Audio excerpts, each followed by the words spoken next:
Monmouth Award for Communication Excellence, the MACE. Incredible, you're acclaimed, you're brilliant. It's our honor to be here. There is Nathan Sueya now. There is Nathan What? Sueya. Oh my God! I am an artist that works with Lego bricks. We thought it would be appropriate that the MACE Award would be a Lego version. Thank you. That is amazing.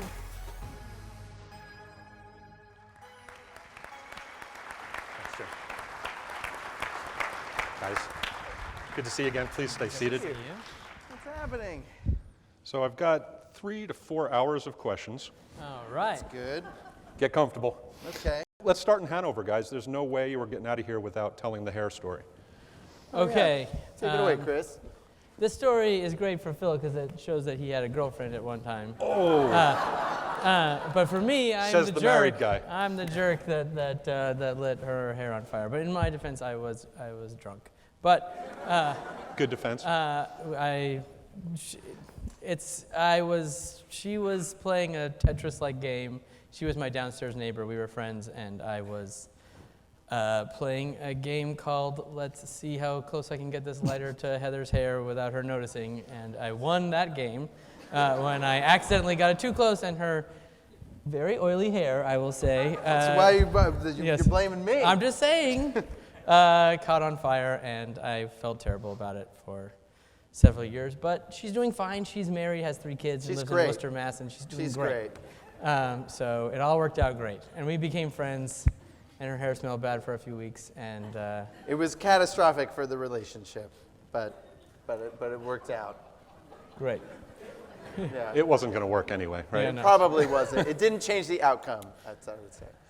We visited the Film Studies 35 course site. Which Oh, was, wow. Yeah, Dartmouth, animation at Dartmouth Oh, wow, College. look at that. There's Oh, yeah. My fantastic graphics work there. Yep. Look at We that. watched some of your earlier works, Chris, in Sleazy Goes to France, Yes. featuring Sleazy the Wonder Squirrel. You offer a new slant on Waiting for Godot. That's right. Poke fun at television, action films, the French, other themes. What art or media inspired you when you were a college student? Well, I was really interested in this idea of sort of high art versus low art and a sort of a real pretentious college-y thing.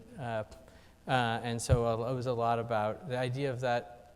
It's not a very good cartoon, but the idea of it was that Sleazy the Wonder Squirrel was a host of a talk show, and he had Godot on as a guest, and he didn't show up, and he got really upset about it, so he flew to France to go beat him up. But he couldn't find him. That's the plot of that story. And so it was trying to play with lowbrow humor and highbrow art at the same time. And I guess that's been a lot of our career the whole time. We've gone lower and lower brow Right. as the years have progressed. We'll get to The that. higher art is not really Yeah, we've left that as behind. much. Phil, in Man Bites Breakfast, we follow a man who engages in battle with his breakfast cereal. Yeah. You Yeah, gave special thanks. I went to an Ivy League institution. You gave special thanks That's what I did with it. to Chris Miller in your credits. We learn in classes here that animation, TV, and film are most commonly collaborative art forms. Tell us about starting your partnership in college and how it's evolved over time. Well, we really started as studio mates, where in our freshman year, we knew we were going to have to not sleep for a couple of weeks to finish our freshman films, and so we just camped out in a dormitory together and stayed up real late and played music real loud and drank a lot of coffee, and that turned into me showing Chris stuff and going, "What do you think? Can you give me a hand with this?" And him telling me to cut stuff and me refusing to do so, and then and that turned into us kind of accidentally becoming a writing team. The first year that we spent in Hollywood, and that was a lot to negotiate. But the truth of the matter is we share a really common sensibility, and every time we've had a big fight, we've always said the work is better, and I would say that that's been consistent throughout our career. The work is always better because you've got somebody else questioning those choices and challenging you to be better, and honestly being your partner and standing by your side when things go really poorly. You were both influenced by one of Chris's internships in college. Why don't you tell us who Bill Plimpton is and how he's had an impact on your work? Oh yeah, so there's a crazy independent animator named Bill Plimpton, and he lived in New York, and he made all of these really funny shorts, one of which was nominated for an Oscar called Your Face. And he had a bunch of shorts that were on MTV when we were kids, and he has a really whacked out sensibility, and I got an internship painting cells for him in his apartment in New York during the blizzard of '96, if anyone remembers that. And we stole his process of animation, which was animation cells are expensive, but overhead transparencies you could get cheaply at Staples. And so we would buy overhead transparencies and use them as animation cells, and then photocopy them in the college newspaper when everyone was gone in the middle of the night, and so no one knew that we were making thousands of copies on their dime. Yeah, we owe Dartmouth College a bunch of toner, basically. And then painting on them and drawing on top of them, and then we would hire our friends, and by hire I mean bribe them with pizza and beer to help us tape registration marks onto the things, and so we would have these parties. Yeah. It was more like slave labor. Yeah. Yeah, it's so that's how they fun. do it in Southeast Asia, right? Exactly. They throw a party, Yeah, it's so and fun. everybody works for 6 months. And somehow we were able to make 8-minute student films, each of us, which it doesn't sound like much, but in animation is thousands and thousands of drawings and incredibly tedious. I don't recommend it to anyone. But stay in school. Your filmmaking interest did not begin in college, however. Phil, you've been quoted as saying that you both created films in grade school in your backyards. Now, we've heard this from filmmakers from Steven Spielberg, who had made 8mm films and sold tickets to his neighbors. Can you tell us about your earliest film work, not in college, but what you created in grade school or high school? Oh, wow. Okay, so my friends and I did a lot of skits for the talent show in elementary school. We did one, it was a parody of Mr. Rogers. And around that time, they ran out of, we were in the high reading group, and after the 8th grade reader, we were in the 6th grade, they didn't have any readers left for us, so they didn't know what to do with us. So they let us design our own comic books, and so we started a comic book company called Violence Comics, and we would, the main character was Captain Sissy Maphil, which was an acronym for Sure I'll Solve Your Mystery for You, Little Lady. And then, but all we cared about was making a commercial for the comic book company, because we were selling them for like 5 cents at the school store. And we borrowed this video camera from the library, and we figured out if you stopped and started it the right way, you could make somebody appear and disappear with like a lock-off shot. So it was like a special effect, and it blew our minds. I Dream of Jeannie style. I Dream of Jeannie style. So we did that, and I'm sure it was like 10 minutes long, and we wheeled the AV cart around from classroom to classroom and showed them this ridiculous commercial, and that was it. That was like my entree into filmmaking. I made a number of terrible things, but my parents had a VHS camera that I would use. I made one film, I'll call it a film, called The Cat That Ate San Diego, and it involved our house cat and some Lego model buildings and cardboard buildings. And Why San Diego? I don't know why San Diego. I'd never been to San Diego. It kind of sounds funny. It sounded like the right thing. Yeah. I have no idea, but Yeah. I was making Lego films even as a young child, and it was terrible. Tell us about the journey from Hanover, New Hampshire, all the way to development at Disney TV Animation in Burbank, California. Is it true that former CEO Michael Eisner had something to do with this process? Yeah. Yes. For good or bad?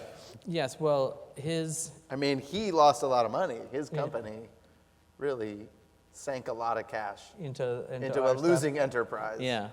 Well, apparently one of his sons went to Dartmouth. We didn't know him, but they sent him all the alumni magazines and that sort of thing, and there was an article about me in it that had some exaggerations about the things that I had done. It said you had designed the dinosaurs for the upcoming Star Wars prequels. Yes, and in fact, I had worked at the art department in an internship at ILM, which was making the Star Wars prequels, but they don't have dinosaurs in them. So it was wrong on so many levels. You know what? It is an example of the lack of excellence in communication. Very true. And when they called, you were still in school. Yes, and so he was flipping through the magazine in the Disney jet, as I assume he just circles around in the jet. Yeah. At that time, he was a wanted man. And he was like, "Oh, what's this?"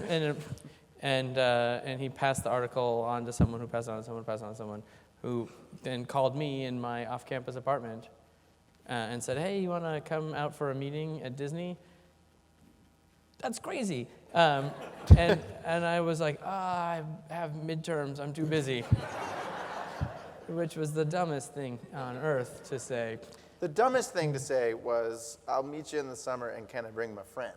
Yeah, that was the other That was dumbest really thing dumb. that I said. It's cost you millions Yes. of dollars. So instead I said, "Oh, my friend and I are moving out to LA in the summer. We'll save you a flight, and we'll meet you." And I sent them our student films, and we had a very short meeting with this guy who was the head of development for the television animation division, and suddenly we had a job developing Saturday morning cartoon shows, which existed back then, because even though we look like we're 8, we're actually not 8 years old. And from there we I got developed. carded at the cocktail party. You did? Yeah. Nice. Very proud of that. Did you ask to take a picture of? Yeah, I did. So we're gonna watch an opening from what eventually led. Now, this is not a Disney project, but this evolved shortly after that. All right. Okay. Uh-oh. Way back in the 1980s, secret government employees dug up famous guys and ladies and made up music. So your short-lived but critically acclaimed animated series Clone High was originally intended for Fox, but later found a home at MTV. The show featured a cast comprised of clones of historical figures from John F. Kennedy, Cleopatra, generated some controversy regarding the Gandhi character. I believe it led to a hunger strike, correct? Yeah. That is correct. It turns out Gandhi is crazy famous in India. Who would have thought? Would have known it. You were in your mid-20s when you suddenly found yourself with crew members that had Emmys under their belts. Phil, you've said that you are most successful when embracing other people's contributions. How do you put together a team for this? How do you put together a writing staff when you're in your 20s? Oh, man. And make your own series?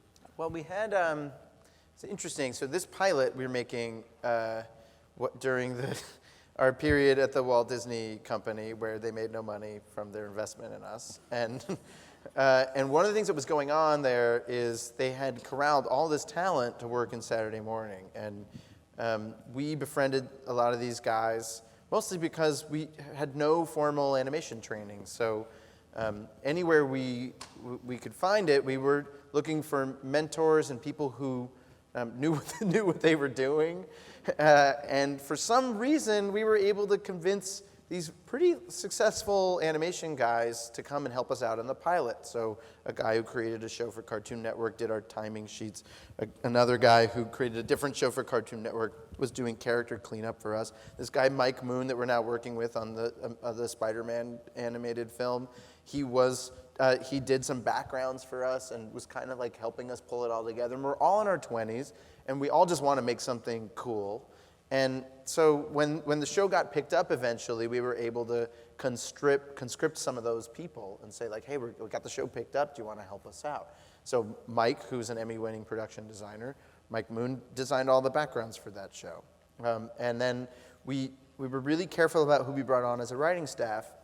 We favored people who made us laugh. When we read their material, they just cracked us up. And we didn't really care about whether they were very experienced or not. We just wanted harmony in the writers' room. We wanted people with a similar point of view on tone. And so that meant a lot of younger writers. We also could only afford, people that weren't that successful. So one of the writers had previously written for the Harlem Globetrotters, Apparently they have writers with What's a that? bucket of confetti on the head. Yeah, they wrote that confetti gag, I guess. And we just put people that were like-minded and were nice. And we had one guy who had written on The Simpsons for a few years, and he was sort of our mentor.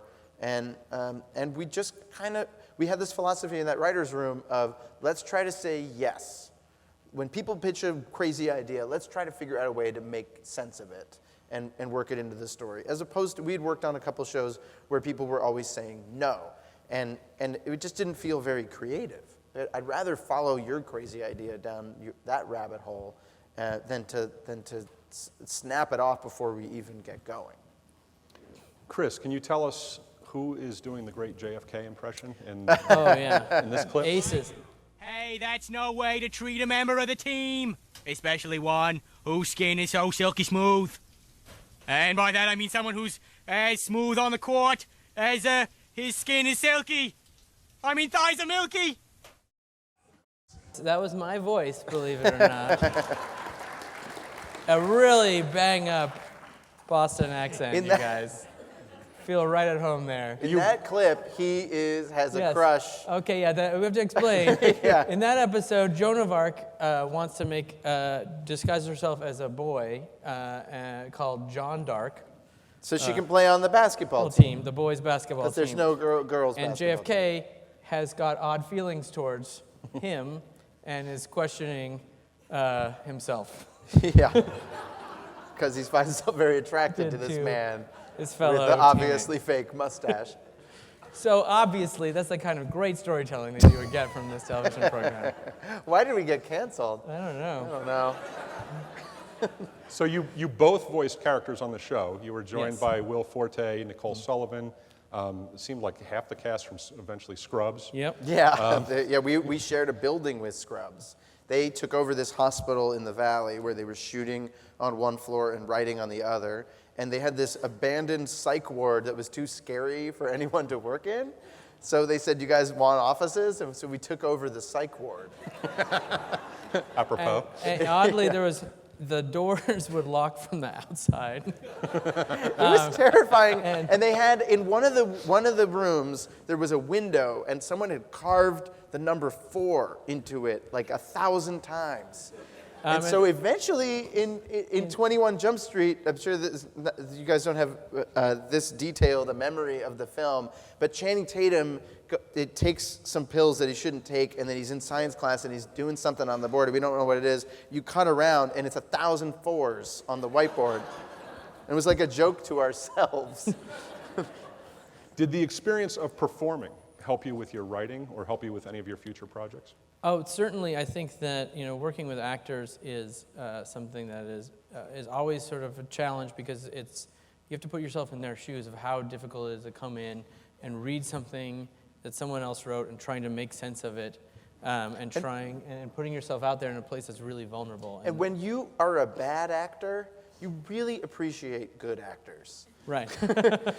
And we've been really lucky to work with wonderful people, and it has certainly helped that we know that we couldn't possibly do what they do. Your first feature was Cloudy with a Chance of Meatballs. Phil, you've described the children's book that influenced the film as one of your all-time favorites. You suggested that its absurdist, kind of ironic approach has affected both of your sensibilities and sense of humor. Chris, you added Steve Martin and early Monty Python as contributors to that list of absurdist influences. Tell us why you wanted to make this film. Again, you were very young when you were given this opportunity. Yes, I mean, we had made Clone High, and it was canceled because of the hunger strike in India, as you mentioned. And then we were working on a bunch of other sitcoms. And we went in for a meeting of one of the 7 people in America that actually saw the show that we made. And he was a big fan of it and wanted us to make an animated movie with him. And we saw that they had the rights to this, and so we got kind of excited about it. They wanted us to do this other project that we weren't very interested in, and so they called us the next day and said, "What do you think of that project?" And we said, we weren't that into that, but we both loved that book, Cloudy with a Chance of Meatballs, and you have the rights to it. Did you ever, what's going on with that?" And they said, we have it. Do you have ideas? We got lots of ideas about that. And they're like, "Well, why don't you come in tomorrow and pitch us?" And we're like, we didn't have any ideas. And so We were lying. and so, So we we said, said, "Oh, how about the day after for that." tomorrow? And We stayed up all night and going tried like, to figure out what the story would be. Ideas. And that's basically the movie that Yeah. we made. We were like, oh, it feels like a disaster movie, like a Irwin Allen earthquake or Armageddon, but funny on purpose. And so I know that Yeah. if there's any students here, I know that they tell you, like, don't wait until the night before to do it. But we made $100 million film. That's basically, we did it the night before. And so we're like, okay, then we just took all the archetypes of a disaster movie. There's like Thanks for that. That's going to help me a lot. Sorry, Yeah. Chris, go ahead. Oh, yeah, there's a scientist and a plucky reporter and a earnest cop and a mayor who doesn't want to shut down the town because of the tourism. And we just took all of those archetypes from disaster movies and tried to turn them on their ear and then make a disaster movie, except for instead of a meteor, it was, pickles and such. We probably could have skipped, I was about to say exactly what you said. Here's Oh, the yeah, mayor, yeah. played by Murray Oh, Hamilton look from at that. Jaws. Yes. Right, and our mayor, it's been said that he was an Very inspiration, clearly based on the mayor Big from Jaws. time. Even His the outfit- I attire. think he's the wearing hair. the same outfit. Yeah. I think our mayor is actually more conservative because you couldn't believe. The outfits that guy was wearing Yeah. in Jaws. Right. But it was the model was like, okay, we imagine a sausage that looked like the mayor from Jaws, and that was the design of the character. I wanted the jacket with the anchors on it, but I Oh, couldn't it's find one so that was great. high Oh, res yeah, enough. it was rad. One of my favorite elements from the film has to do with the perspective from inside the Jell-O mold, which I think is absolutely yeah. brilliant. So let's show that. Oh, Jello's my favorite. Flint? Join me. Whoa!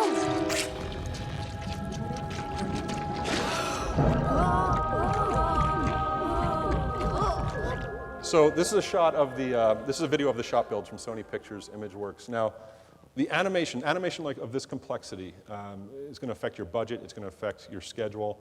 This is the at the time, most complex computer animated set in history. Right. So what's the decision to do that as young filmmakers? Well, it was crazy. In the book, there's a scene where the sun sets through a Jell-O mold in the distance, and we had this scene written where Flint and Sam have a nice moment watching the sunset through the Jell-O mold, and our editor, who watched the boards that we had developed, was like, "Why aren't you going inside of that Jell-O mold?" And we were like, "Oh no, that's so much better. I like that idea so much better." And so we realized it was very inconvenient. And so we wrote this scene where they go inside a Jell-O mold, and then everything is bouncing and refracting. The light is bouncing, and all of the technical advisors were saying, "What you're asking us to do is something that will break our computers," because they have to calculate how the light bounces and how the characters change where they're standing every second. And so, but it felt like the better idea was something you want to give the audience an experience they've never seen before and have a unique experience and really be immersive in the world. And it was just the best idea, so everyone got behind it and figured out a way to do it. Now, 4 years later, you were executive producers to your first sequel, Cloudy with a Chance of Meatballs 2. Was there any added pressure with producing a sequel from the studio or even yourselves that you had not experienced previously? I mean, the tricky thing about that is you're not able to be there every second and do it yourself, right? So I think the challenge for us on that one was how to inspire the other filmmakers who were buddies of ours, who worked on the first movie, and we kind of handpicked. How do you inspire them to do their best work? And how can you give them the help that they need? So from time to time, we would drop in and try to give a little bit of advice, or if anybody, that was a very hard process making that film. So part of the job was just calling the guys on the phone and being like, "I know you're flipping out, but don't quit. Stick it out. It's going to be worth it." And what we loved about that movie was everybody took the look of the first film and elevated it so much. I love how that movie looks. I love how crazy it got. They really it gave them the license to take the ideas that we had visually and take them a lot further. It does have a different look. Let's show that clip. This is a fun clip.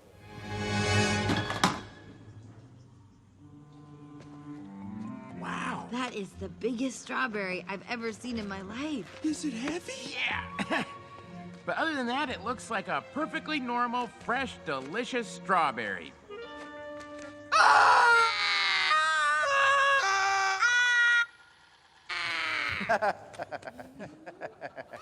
It's adorable. Go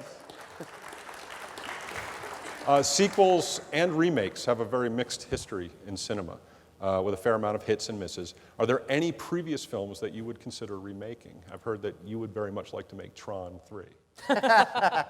I'll make anything Tron. Gosh, that's a good question. I don't know. I feel like we've already remade everything that can possibly be done. You got any things you'd want to redo? Oh man, I mean, we're doing a prequel to a Star Wars movie, and that has had a tough go of it in the past. So yeah, exactly. We're the ones who take that on. So that's a tough enough challenge as it is. I think hopefully I'd like to make some original stuff in the future. Okay. Your first live-action feature was obviously 21 Jump Street in 2012. Chris has described live-action production as more compressed and faster when compared to animation. Tell us more. Making an animated movie is a lot like making a live-action movie, just stretched out over a much longer period of time.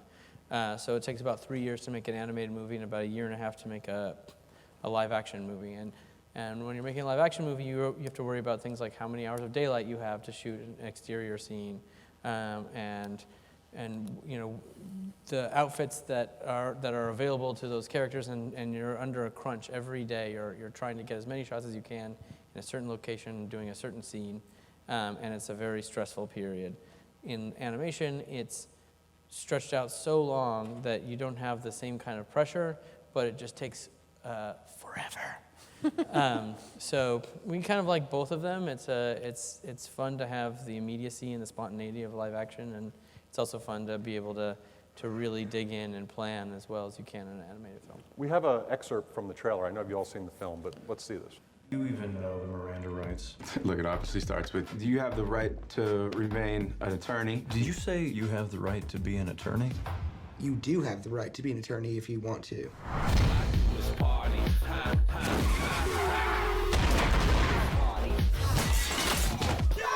That was crazy! Oh, when did I get stabbed? That's awesome! Yeah! Now, it's a classy film. Very classy film. Guys, I really didn't want to show any of the trailer. I wanted to show clips, but it was requested that I don't show anything with any adult language. And there's no clip without adult language. So how do you go? That leads to the next question. How do you go from family fare, from animated feature, to an R-rated comedy of that caliber?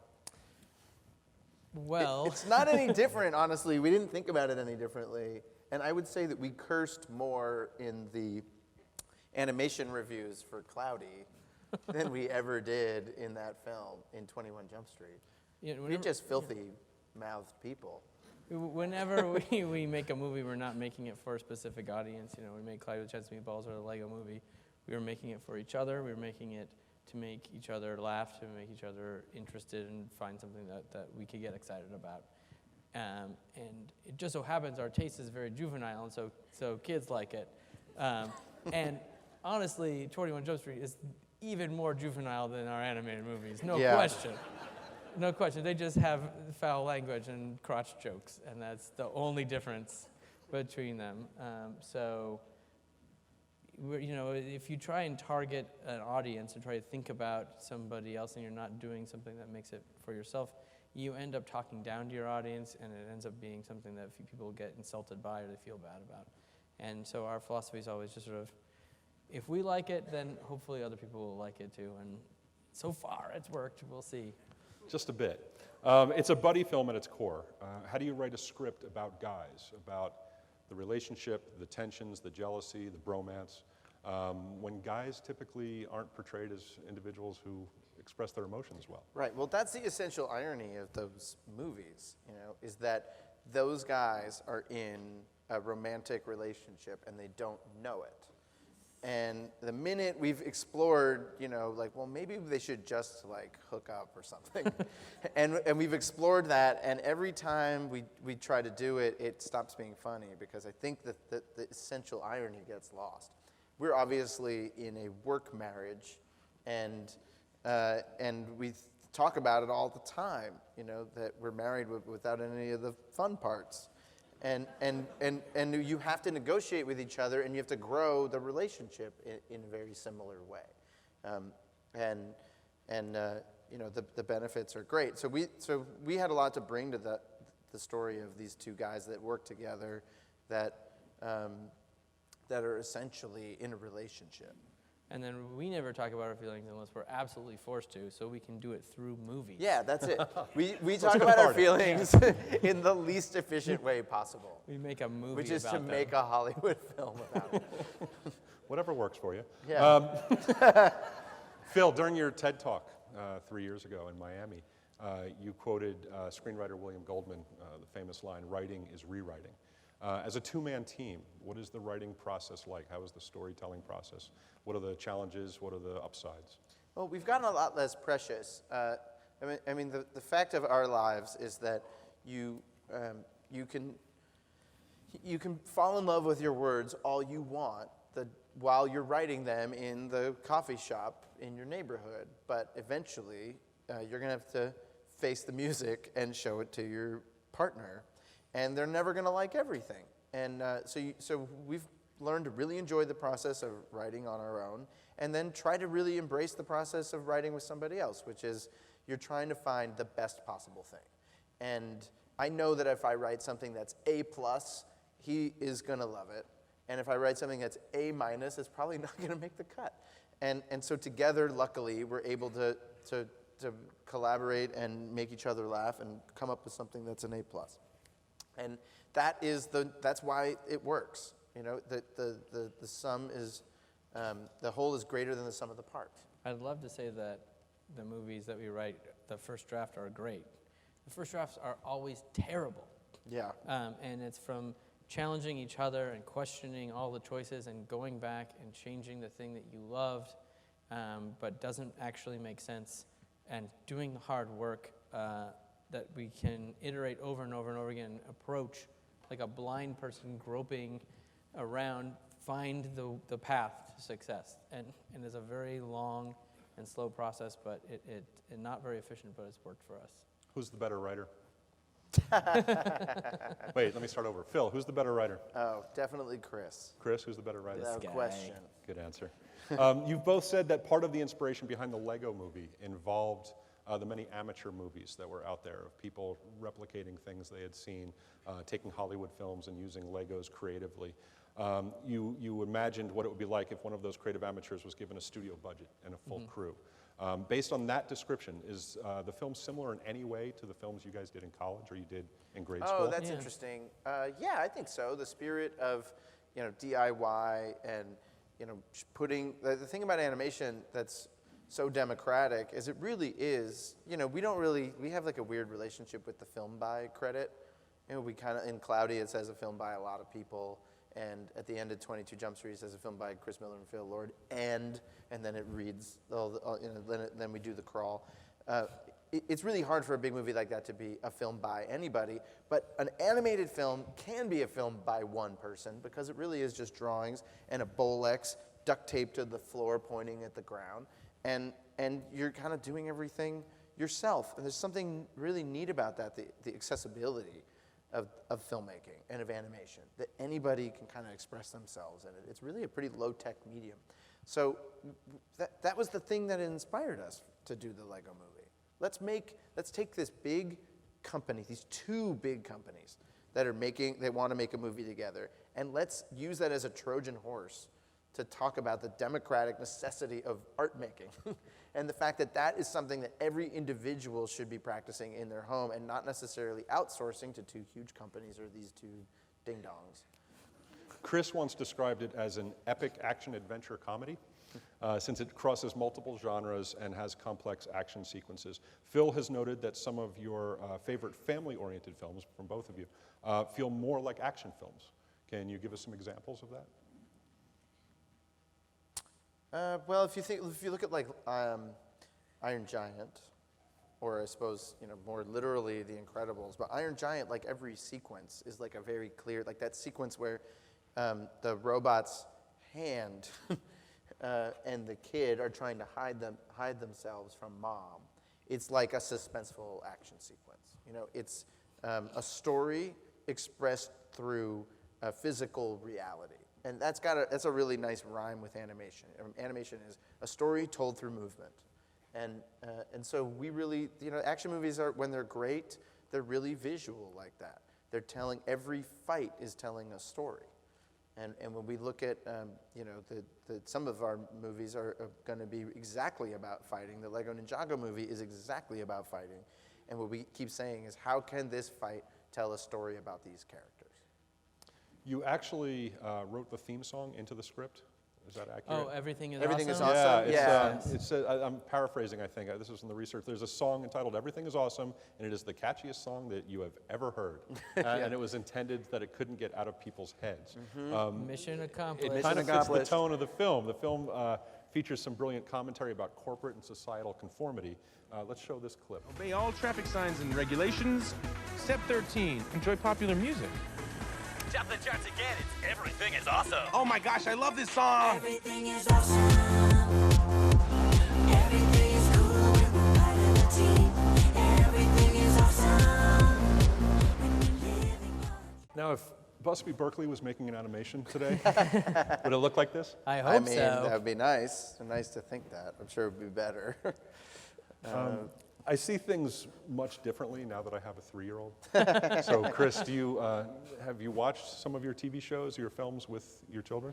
Yes, I have 2 kids. They're 6 and 3, and they love the Lego movie because they also like to play with Lego, and they think they can create anything, and it really inspires them to make stuff, and that was really an exciting aspect of it. But seeing movies through kids' eyes has really changed my view of how children process stories, and it's been really interesting to watch and change my perspective of how films are processed. I kind of forgot, it's hard to remember when you're a kid how you experience these things, and you're just feeling them, and you didn't really understand the logistics of how they all work together. You felt them, and our goal for the Lego movie was to inspire kids and grown-ups and everyone to go create things on their own and not feel constricted. When we were researching the movie, there were two things that really affected it. One was we heard the story about how if you went into any kindergarten and asked how many people here sing and dance, everybody's hands would raise. And then if you went into a high school and you asked the same question, maybe one person in the drama department would raise their hand. And somewhere along the way, kids grow shame or feel like that's not what they can do. But when they're little, when they're kindergartners, they think, of course, I dance, I sing, I build, I draw, I paint, and that somehow goes away. And so we wanted to try and bring that back to other people. And the other story was that I was helping my nephew build a Pinewood Derby racer, and my sister said, here's all the supplies, just help him whatever he wants. He can't use the drill or the hot glue gun, but just help him out. And he was like, okay, here's what I want. I want it to be covered with feathers and a foot tall with a propeller so it looks like a helicopter, and also a submarine in the middle. And I was like, this is going to be the slowest Pinewood. You're going to lose the race. You want to have a low center of gravity, and you want to make it slick. And he was like, no, I want pipe cleaners and feathers. And I was like, all right. And it was really hard to bite my tongue, but it was something that he lost the race. He lost the race. He lost the race. But he was by so, a country mile. But he was so proud of what he had made, and it was really spectacular. It had glitter. It was really, it was something. It was definitely. Did he won some kind of a? He won a prize. The for, Spirit Award. Yeah. It was taller than it was long.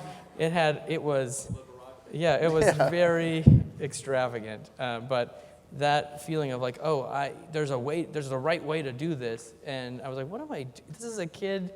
Let him express himself, and so I realized that I had to loosen up, which ended up being a big part of the theme of that movie. Yeah. You mentioned to our students today that you're working with Lawrence Kasdan on the Star Wars project, and Lawrence said, one of these days, something you make is going to stink. Right? Now, hopefully not the Star Wars project. Now, was this advice, or was he preparing you for something? He just was saying, you know, like careers are long, and you know, from hopefully.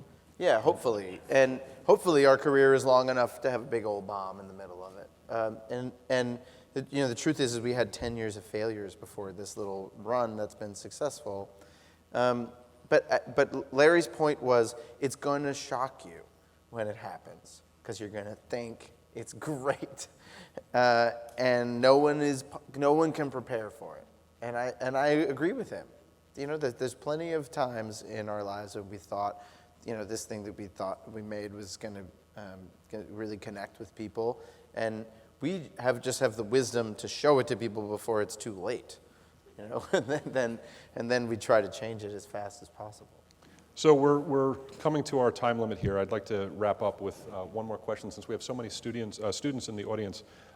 Phil, today you encouraged the students that we met with in the studio to actively make things, whether they stink or not, to get out there and do it.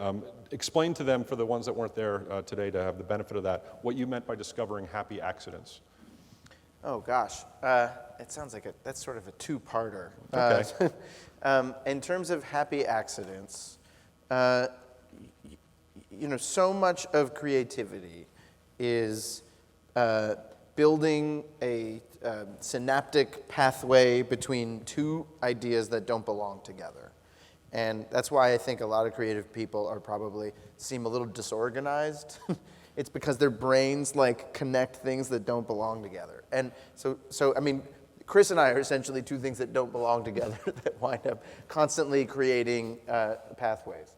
And so that's what I mean by a happy accident. Like, I'm thinking of something, and I say something to him, and it's like a half-baked idea, and then he's like, oh, you know, that kind of makes me think of that, and I go, oh, and it could be that, and then he goes, bop, bop, bop, and then eventually you've created something completely brand new, and you couldn't do it on your own.